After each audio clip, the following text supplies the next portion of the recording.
제가 신대원 다닐 때 이야기입니다. 저는 이렇게 마음이 굉장히 좀 작은 마음을 갖고 있어서요, 이 상처를 쉽게 받는 타입이기도 합니다. 그런데 이제 이 신대원 시절에 있었던 일화인데요, 굉장히 친하게 지내던 형이 있었습니다.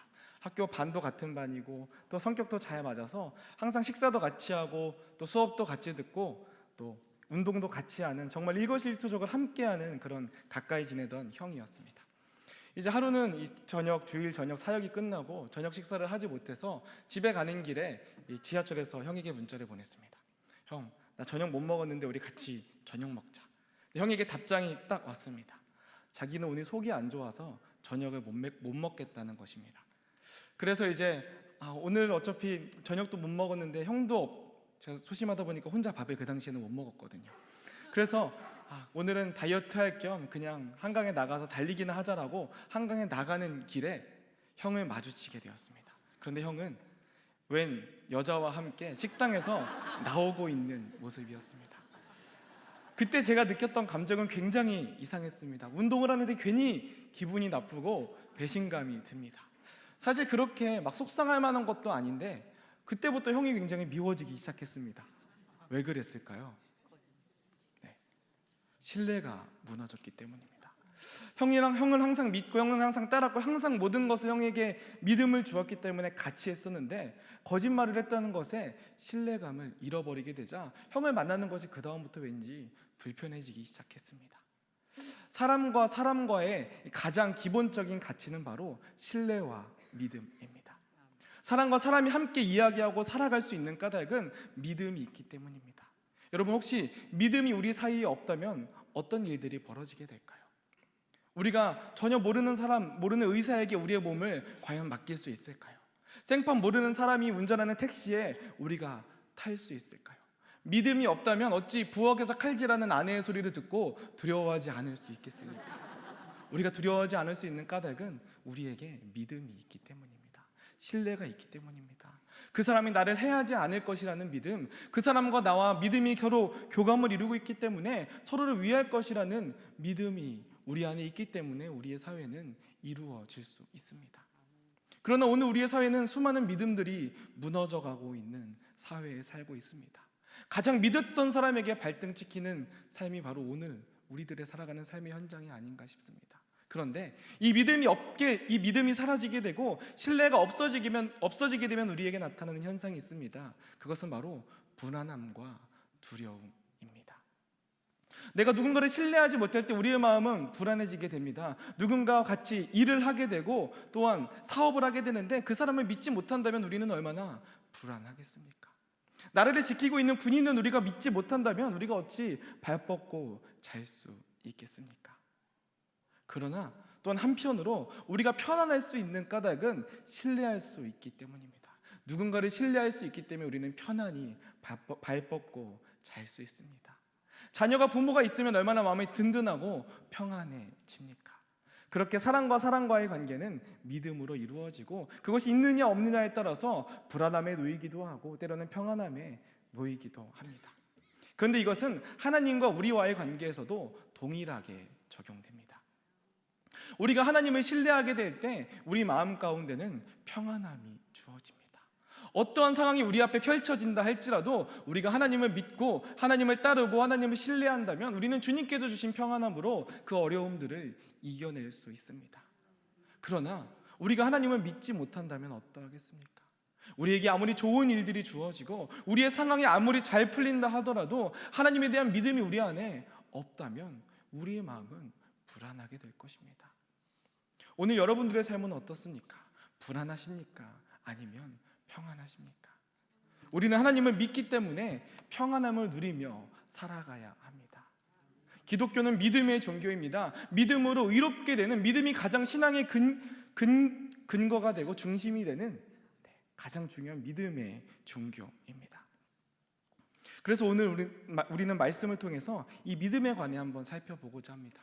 믿음이란 무엇이며 어떻게 해야 믿음의 길을 걸어갈 수 있는지 히브리서 11장에 등장하는 세 명의 인물을 통해서 우리는 그 믿음의 길을 함께 걸어가 보고자 합니다. 믿음은 그렇다면 어디서부터 시작될까요? 믿음은 어디서부터 시작될까요? 제가 이제 군대에 있을 때 저와 함께 같이 지냈던 사람은 바로 군종병입니다. 그런데 이 군종병들에게는 몇 가지 특징이 있습니다. 그 중에 한 가지는요, 모든 군종병이 공통적으로 보이는 현상인데요, 그들에게 때로 제가 좋은 것들을 제안하거나 제시할 때가 있습니다. 이를테면 청소를 열심히 해주면 이번 주에 외박을 보내주겠다라고 흘리듯이 던지면 그 다음날 교회에 가보면 교회가 광이 날 정도로 깨끗하게 정리가 되어 있습니다. 그런데 가끔 이럴 때가 있습니다. 그들이 하기 싫어하는 것들을 해야만 할 때가 있습니다. 오늘 이 행군이 있는데 내가 같이 그 행군을 따라가게 되었어. 그러니까 너도 간식을 들고 같이 따라가야 돼. 그렇다면 군종병들이 항상 하는 대답이 있습니다. 여러분 혹시 뭔지 아십니까? 잘 모르시죠, 그렇죠? 네. 이렇게 항상 모든 군종병들이 이렇게 대답합니다. 네, 잘 못 들었습니다. 네. 분명히 자신이 잘 들어놓고도 못 들었다라고 이야기합니다. 여러분, 우리는 하나님께 기도합니다. 하나님을 믿기 때문에 하나님께 기도합니다. 그리고 하나님은 우리의 기도에 응답해 주시는 하나님이십니다. 그런데 때로는 우리가 하나님의 기도에 응답받지 못한다고 느낄 때가 있습니다. 하나님께 아무리 기도해도 하나님의 음성이 우리 가운데 들리지 않는다고 여겨질 때가 있습니다. 여러분, 왜 우리의 기도가 하나님께 응답받지 못할까요? 그것은 우리에게 하나님의 기도를 들을 마음이 없기 때문입니다.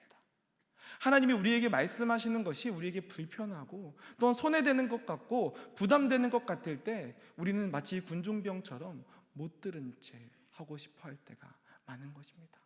반면 우리가 원하는 것을 하나님께서 말씀해 주시면 우리는 응답받았다고 좋아합니다. 이것이 어쩌면 우리의 모습이 아닐까 싶습니다. 여러분, 그래서 믿음은 듣는 것으로부터 시작됩니다. 오늘 히브리서 11장에 등장하는 노아와 아브라함은 어떻습니까? 하나님은 노아에게 어느 날 갑자기 명령하십니다. 산 꼭대기에 배를 만들어라. 여러분, 그 질문을, 그 하나님의 음성을 들었을 때 노아의 심경은 어떠했겠습니까? 마치 이 군종병과 같은 마음이었을지도 모릅니다. 네, 주님? 잘 못 들었어요. 아마 그렇게 말하고 싶지 않았을까 싶습니다. 산 꼭대기에 배를 짓는다는 것은 어떠한 것입니까?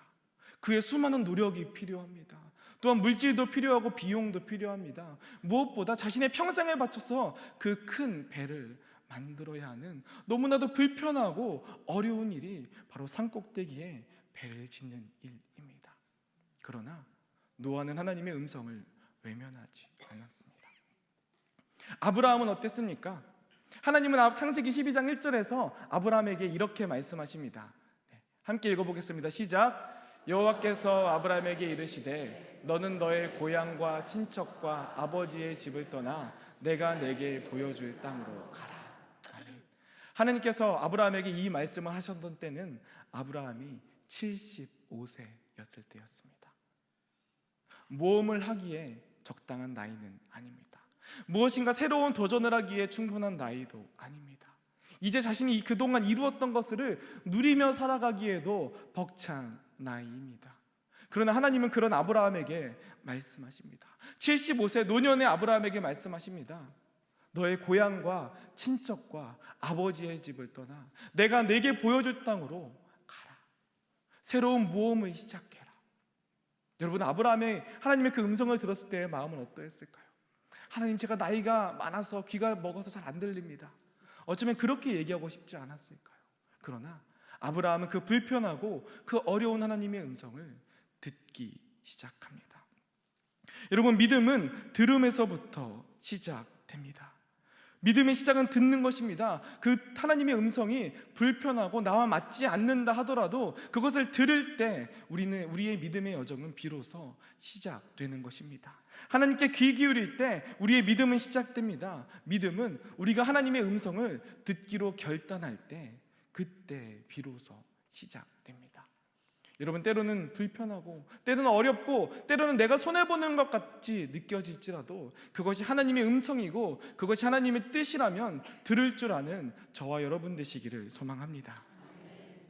믿음의 여정, 그 두 번째 길은 바로 행동하는 것입니다. 노아와 아브라함, 그들은 하나님의 음성을 듣자마자 즉시 행동합니다. 노아는 하나님의 음성을 듣자마자 산을 올라가 방주를 만들기 시작합니다. 배를 짓기 시작합니다. 아브라함은 어떻습니까? 그 나이가 많음에도 불구하고, 자신이 거느린 가족이 많음에도 불구하고 자신의 모든 가족을 이끌고 그의 땅 하란을 떠나 하나님이 명령하신 그 땅으로 나아가기 시작합니다. 그래서 우리는 듣는 것에 머물지 말고 행동해야 합니다. 그것이 믿음이기 때문입니다.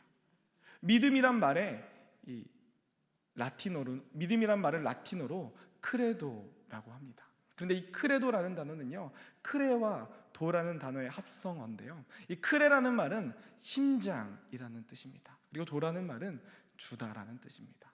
여러분, 그렇다면 이 크레도라는 말은 무슨 뜻일까요? 무슨 뜻일까요? 네, 심장을 주다라는 뜻입니다. 믿음이라는 것은 심장을 내어놓는 것입니다.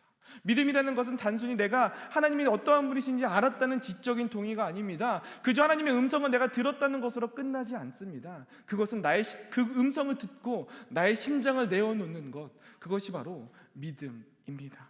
그래서 야고보서 2장 26절은 이렇게 고백합니다. 함께 읽겠습니다. 시작. 영혼 없는 몸이 죽은 것 같이 행함이 없는 믿음은 죽은 것이니라.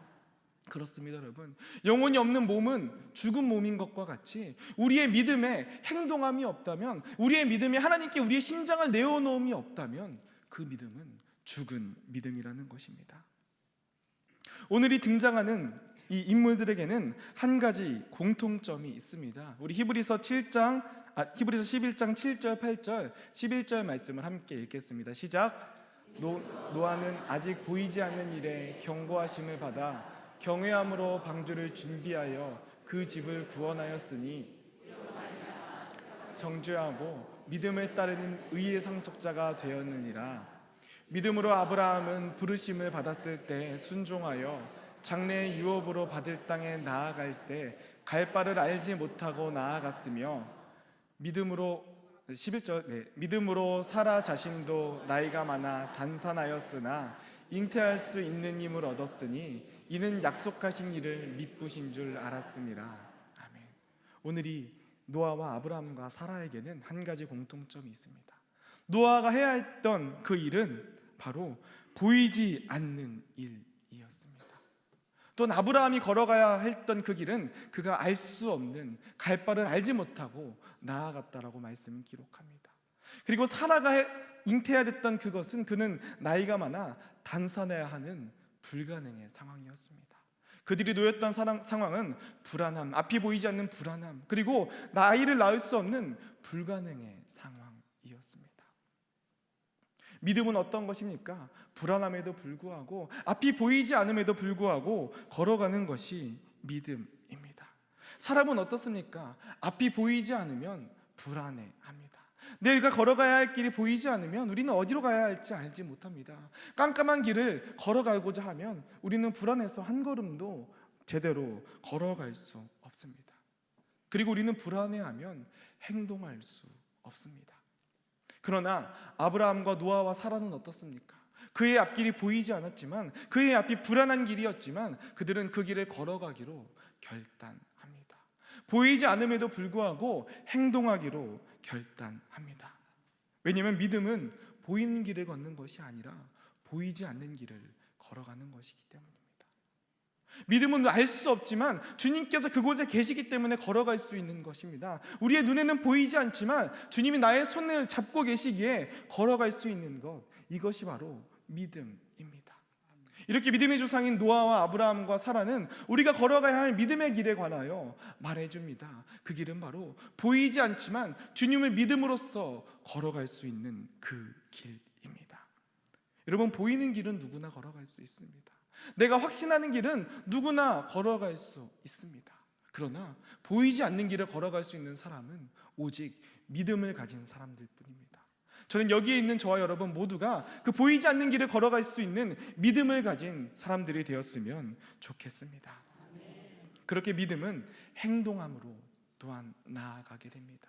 우리가 주님의 음성을 듣고 그분의 말씀에 따라 행동하는 것, 보이지 않지만 불안하지만 뚜벅뚜벅 그 길을 걸어 나아가는 것이 바로 믿음의 여정입니다. 그러나 그 믿음의 여정은 여기서 끝나지 않습니다. 우리 가운데 더욱더 기다리고 있는 믿음의 여정이 있습니다. 이제 제가 연평도 살 때 이야기입니다. 연평도를 살게 되면 연평도로 들어가기 위해서는 인천 연안 여객터미널에서 배를 타야 됩니다. 그런데 이 배를 예약하면 새벽 6시에 문자가 날라옵니다. 어떤 문자가 날라오냐면 오늘 여객 정상 운행, 이렇게 뜨면 그날은 배가 뜨는 날입니다. 그런데 오늘 여객선 통제라고 뜨면 배가 뜨지 않는 날입니다. 그래서 배가 뜨는 날은 원래 일정대로 이제 집에 들어가면 됩니다. 배가 뜨지 않는 날은 서울에서 하루 이틀 더 놀다가 들어가면 됩니다. 그런데 가끔씩 이렇게 뜰 때가 있습니다. 안개로 인해 오늘 운행 지연. 그러면 배가 언제 뜰지 알지 못합니다. 뜰지 안 뜰지도 알지 못합니다. 그래서 그날은 움직일 수도 없이 배가 뜰지 안 뜰지 결정이 날 때까지 그 종이를 여객터미널에 발이 묶여 있어야 합니다. 그것이 얼마나 여러분 힘든지요. 아무것도 할 수 없고 어디도 갈 수 없고 그 배만 기다리고 있는 것이 얼마나 힘든지요. 어쩌면 기다림은 우리 가운데 어렵게 느껴집니다. 힘들게 느껴집니다. 특별히 이 노아와 또한 아브라함과 사라가 경험했던 것과 같이 보이지 않는 길을 기다린다는 것은 너무나 벅차게 때로는 느껴집니다. 그렇게 앞이 보이지 않을 때, 불안할 때, 두려움이 계속될 때 우리는 기다림을 계속하는 것이 어렵습니다. 기다림이라는 것은 단순한 시간을 보내는 것이 아니기 때문입니다. 그러나 이 믿음의 마지막 길은 바로 기다림입니다. 믿음의 마지막 여정은 바로 기다림입니다. 보이지 않지만 하나님의 때를 기다리는 것, 이것이 바로 믿음의 마지막 여정입니다. 그래서 우리는 이 믿음의 마지막 여정, 하나님의 뜻을 기다려야 합니다. 하나님의 뜻을 기다리고 또 그때를 바라보며 나아가야 합니다. 그리고 그때를 위해 우리는 늘 깨어 있어야 합니다. 배를 기다리는 동안 어디에 갈 수 없는 것과 같이, 잠들 수 없는 것과 같이 우리는 주님의 때를 기다리는 동안 늘 깨어 있어야 합니다. 여러분, 만약에 노아가 하나님의 그 때를 기다리기까지 기다리지 못하고 잠들었다면, 배를 짓는 것을 그만두었다면 어떠했겠습니까? 그는 아마 방주를 만들지 못하고 인류는 멸망했을 것입니다. 아브라함이 하나님의 때를 기다리지 못하고 쉬고자 했다면, 그의 이 모험을 하지 않았다면 어떠했겠습니까?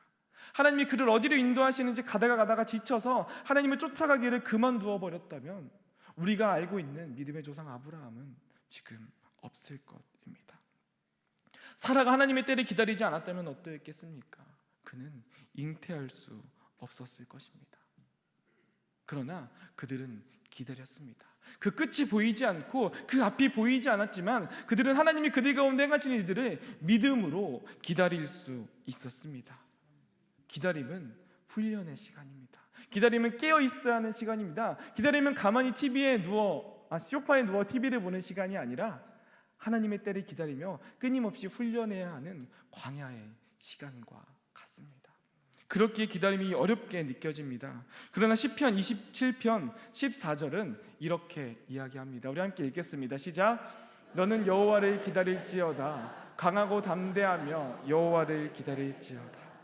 그렇습니다. 우리는 하나님의 때를 기다려야 합니다. 강하고 담대함으로 기다려야 합니다. 누워서 자며 시간만 보내는 것이 아니라 우리는 하나님의 그때 다시 오실 그날을 기다리며 나아가야 합니다. 그리스도인들은 어떤 사람들입니까? 예수 그리스도의 다시 오실 그 약속을 믿으며 기다리는 사람들입니다. 그리고 그 기다림은 이미 2000년이 넘어섰습니다. 얼마나 오랜 기다림이며 얼마나 힘든 기다림입니까? 우리는 그 긴 시간 동안 우리는 깨어서 기다려야 합니다. 하나님이 언제 오실지 알지 못하기 때문에 우리는 날마다 깨어 기다릴 수 있어야 합니다. 우리가 기다릴 수 있는 까닭은, 그 기독교의 수많은 사람들이, 그리고 오늘 우리가 기다릴 수 있는 까닭은 무엇입니까? 2000년이 지나고 수많은 세월이 지나도 주님께서 우리 가운데 반드시 다시 오실 것이라는 믿음이 있기 때문에 우리는 기다릴 수 있는 것입니다. 노아는 그렇게 하나님의 때를 기다렸습니다. 아브라함은 그렇게 하나님의 때를 기다리며 하나님께서 명령하시는 길로 나아갔습니다. 사라는 그렇게 하나님의 때를 기다리며 5년, 10년, 15년 그가 잉태하지 못했지만 하나님의 때를 기다리며 나아갔을 때 잉태하여 이삭을 낳게 되었습니다. 여러분, 하나님은 우리 가운데 언약을 반드시 지키시는 분임을 믿으시길 바랍니다. 우리 가운데 반드시 다시 오실 분이심을 기억하시기 바랍니다. 우리 함께 12절 말씀을 읽겠습니다. 시작. 이러므로 죽은 자 같은 한 사람으로 말미암아 하늘의 허다한 별과 또 해변의 무수한 모래와 많은 후손이 생육하였느니라. 아멘. 오늘 말씀 22절에서 등장하는 죽은 자와 같은 한 사람은 누구입니까? 오늘 문맥상 이 한 사람은 바로 사라를 의미합니다. 왜 사라는 죽은 자와 같은 한 사람이었습니까? 그는 나이가 많아 단산하였습니다. 잉태할 수 없었습니다. 그에게는 더 이상 대를 이을 수 있는 소망이 없었습니다. 희망이 끊어져 버렸습니다. 여러분, 단산한 이 여인이 도대체 어떻게 아이를 기다릴 수 있겠습니까? 우리는 모든 것이 종료되어 버렸을 때, 모든 것이 끝나버렸을 때 기다리지 않습니다. 그래서 죽은 자와 같은 이 사라는 기다릴 필요가 없는 사람입니다. 이미 잉태할 수 있는 능력을 잃어버렸기 때문에 그는 죽은 자와 같이 되었습니다. 그러나 그가 기다렸을 때 어떠한 일이 일어납니까? 그는 잉태하게 됩니다. 그리고 수많은 후손들, 무수한 모래와 같은 허다한 별과 같은 수많은 후손들을 낳게 됩니다. 여러분, 이것은 무엇입니까? 이것은 우리가 끝까지 주님을 믿고 기다렸을 때 우리 가운데 약속된 하나님의 축복입니다. 그는 죽은 자와 같은 한 사람이었습니다. 희망을 잃어버리고 소망을 잃어버리며 모든 것이 끝나버린 것 같은 삶이었습니다. 그러나 그가 하나님을 믿고 하나님을 기다렸을 때 11절에 보면 사라가 하나님이 미쁘신 분임을 믿었다라고 기록합니다. 그렇게 하나님이 미쁘심을 믿고 기다렸을 때 그는 잉태할 수 있었습니다. 여러분, 이것은 오늘 우리의 삶에도 동일하게 적용됩니다. 우리의 삶의 소망이 끊어지고 우리의 삶이 불안하고 우리의 삶이 고통으로 가득 차 있다 할지라도 우리를 구원하실 주님을 믿을 때, 심지어 그것이 죽음으로써 우리 가운데 다가온다 할지라도 우리가 주님을 끝까지 기다리며 믿을 때 주님은 우리 가운데 이 놀라운 기적을 일으켜 행하십니다. 이것이 바로 부활의 능력입니다. 부활의 능력은 우리의 모든 소망이 끊어지고 모든 희망이 끊어지고 모든 것이 불가능하다고 여겨질 그때 다시 새로운 시작을 말씀하시는 하나님의 능력입니다. 마치 죽은 자와 같았던 이 사라가 하나님을 기다림으로 나아갔을 때 하나님께서 그를 잉태하게 하셨던 것처럼, 그리고 그를 통하여 수많은 생명을 허락하셨던 것처럼 오늘 우리의 삶에 희망이 끊어지고 소망이 끊어졌을 때에도 불구하고 하나님을 기다리고 하나님을 의지할 때 주님의 부활의 능력이 우리를 온전케 하신다는 것입니다. 여러분, 우리는 그것을 믿는 사람들입니다. 우리는 부활을 믿는 사람들입니다. 우리 가운데 하나님께서 행하실 일들을 믿는 사람들입니다. 그렇기에 믿음의 마지막 여정은 기다림입니다. 그 기다림의 끝은 언제가 될지 알 수 없습니다. 주님께서 우리 가운데 다시 오실 그날, 혹은 우리가 주님 곁으로 돌아갈 그날, 어쩌면 우리의 인생 끝날 때까지 우리는 주님을 기다리며 나아가야 합니다. 우리의 평생을 기다리며 나아가야 합니다. 그러나 사라와 같이, 또 노아와 아브라함과 같이 주님을 믿고 끝까지 기다림으로 우리의 믿음의 길을 걸어갈 때 하나님은 우리 가운데 부활을 약속해 주시는 분이십니다. 그렇게 여러분, 우리는 이 노아와 아브라함과 사라와 같이 그 믿음의 길을 걸어가는 사람들이 되었으면 좋겠습니다. 때로는 우리의 듣기에 불편하고 때로는 내가 손해보는 것 같고 부담된다 할지라도 하나님이 우리 가운데 말씀하신 그 음성을 들을 수 있는 귀가 우리에게 있었으면 좋겠습니다. 우리의 눈이 보이지 않는 불안함 가운데 놓인다 할지라도 온전히 주님을 믿으며 주님의 손을 붙잡고 한 걸음 한 걸음 걸어가며 믿음으로 행동하는 사람들이 되었으면 좋겠습니다. 그 끝이 언제인지 알 수 없지만 주님께서 우리 가운데 그 약속을, 그 언약을 반드시 이루실 줄 믿기에 믿음으로 끝까지 기다리며 나아가는, 그래서 하나님의 음성을 듣고 믿음으로 행동하며 끝까지 기다릴 줄 아는 이 믿음의 선조들과 같은 믿음의 상속자가 되는 저와 여러분 되시기를 간절히 소망하고 축복합니다. 기도하겠습니다. 미쁘신 하나님, 우리 가운데 믿음을 허락하여 주시고 말씀하여 주시며 주님의 길을 걸어가게 하시니 참으로 감사드립니다. 하나님, 우리의 인생의 길이 때로는 소망 없이 느껴지고 때로는 불안함 가운데서 허우적된다 할지라도 우리를 반드시 회복시키시고 구원해내신 주님의 그 부활의 능력을 믿으며 나아갑니다. 오직 주님의 길을 향하여 나아가는 주님의 거룩한 자손들 가운데 하나님 함께 해주시고 그 언약을 성취하게 되는 놀라운 일들이 우리의 삶 가운데 일어날 수 있도록 인도하여 주옵소서. 감사드리며 우리 구주 예수님의 이름으로 기도드립니다. 아멘.